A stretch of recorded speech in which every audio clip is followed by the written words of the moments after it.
All comes as the governor said the age for vaccine eligibility will be lowered starting sometime this month. Sky 6 is up over the vaccine site at Valencia College's West Campus.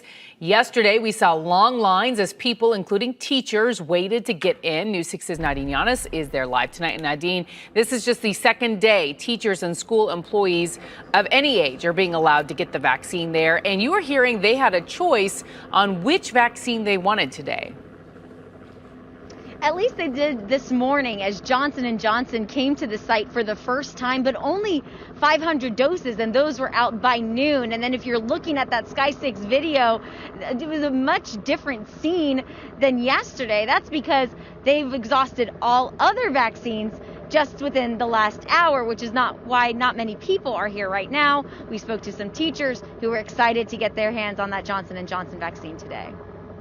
I had no idea we had a choice. Metro West elementary educator Diana Prater was pleasantly surprised when she walked up to FEMA's mass vaccination site at Valencia College this morning. They had Pfizer or the Johnson & Johnson. And she picked the Johnson & Johnson vaccine. I just texted my daughter and I just said, just got the single dose Johnson & Johnson. I'm good to go. Before the first 500 doses ran out. Why did you want the Johnson & Johnson over Pfizer? Just time-wise, it's time to make these trips and stuff.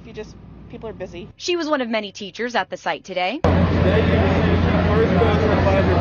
Like 47-year-old Tony Riopel from West Melbourne, who was happy to get a shot. I didn't know what I was getting when I got in line. I just knew they were giving vaccines, and I'm just happy to get one of any kind, The Orange County Teachers Union president, Wendy Dormal, says she's hearing some teachers are wanting Johnson & Johnson because it is a single dose. I did hear a couple teachers say that they were kind of hoping they'd get Johnson & Johnson, but they did not care. They just want a shot in the arm. At the site today with U.S. Congresswoman Val Demings. We need to get as many shots in the arms. Get the one that's available to you. If that's Johnson & Johnson, that's great. If it's Pfizer, get the one that is available to you. That's so critical. In the meantime, Orange County Public Schools are undergoing a deep cleaning. Nearly 1,200 custodians will deep clean all of the schools in the district with disinfectants and detergents. The school district says it has enough resources and supplies to clean all of the schools before teachers return to work. Again, while the students are out for that extended break, teachers are expected to report back to school on Monday. Now, News 6's Jerry Askin spoke to students in Orange County today. What did they have to say, Jerry? Well, Justin, I spoke to many kids today, yes, in Orlando, who were just wanting to know how the future of their school year will look like. This happening as Orlando City Commissioner Regina Hill, who's also a former nurse, spoke to many kids today at community centers like the one behind me, trying to educate them and ease their fears when it comes to COVID-19. For 20 seconds, you're going out the inside, your fingers. Today, dozens of kids across the city of Orlando got to ask questions and hear firsthand about COVID-19. How should you call? They also learned how to properly wash their hands and sanitize. Malik Poteet even showed me the new and apparently cool way now that he's been greeting people. Like that. Okay. But also on Malik's mind, concerns about his future at school amid COVID-19. It's like concerning me because I'm scared like if we might get, school might be closed for the whole year and we might not come back.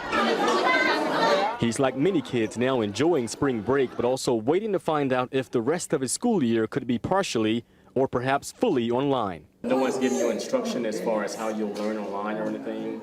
No one's told you how that will work? And that concerns you a little bit? Yes.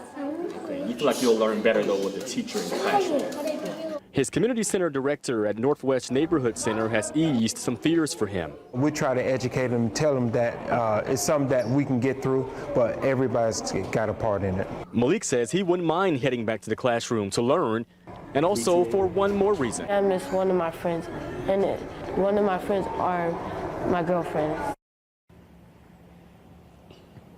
Well, all right, Malik, I hear you. Meantime, right now, as Mike DeForest mentioned, we're waiting and watching to see how all Central Florida school districts will adapt to these changes as it relates to COVID-19. For now, we're live in Orlando, Orange County. I'm Jerry Askin, getting results. News 6. In the meantime, Malik needs to practice social distancing. All right, Jerry, thank you. Tonight, new developments on this plane crash in Windermere. The investigation, the pilot and passenger, a father and his 9-year-old stepdaughter. We first showed you this cell phone video Friday night, recorded by 2 Good Samaritans who were able to save the pair. News 6's Eric Von Aken is live at Lake Down, where the plane went down and was pulled out. Eric. Ginger, the FAA was out here this afternoon. They and the NTSB are now going to try and figure out why the plane plunged into the water. So now they're going to take a close look at the plane, which they first had to get up this ramp. And I mean, they dragged it. You can actually see the scar in the concrete. It's going to be towed to Jacksonville. And we were out on the water when they first started towing it over here. Salvage crews struggled to pull out the plane. It was waterlogged and banged up. Holy sh! After smashing into Lake Down Friday evening. I'm 1495 Juliet. Do you require any assistance? I'm losing engine power. I may have to ditch. The radio calls between the pilot and air traffic control at Orlando Executive show the pilot was looking at both the lake and a nearby field to put his plane down. You can hear his concern for his stepdaughter. Large lake beneath me, and oh my gosh, it's gonna be okay, babe. 1495 Juliet. I'm actually circling the lakes out here as the easiest way for me to land. Roger. And just so, how many people are on board?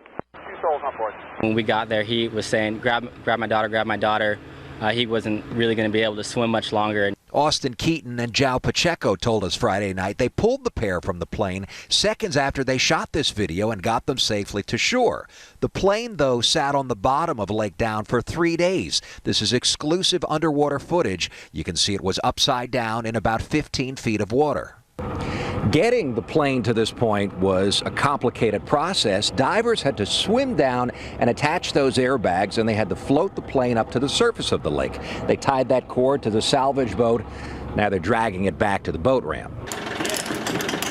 Then it took hours to pull the plane up the ramp and pack the pieces on a trailer to be towed away. The father hurt his back. We're told he's still in the hospital. The girl hurt her head. The good news here, though, Ginger, is we're told she is supposed to be getting out of the hospital today. That is excellent news. Eric Von Aken reporting for us this evening. Thank you, Eric.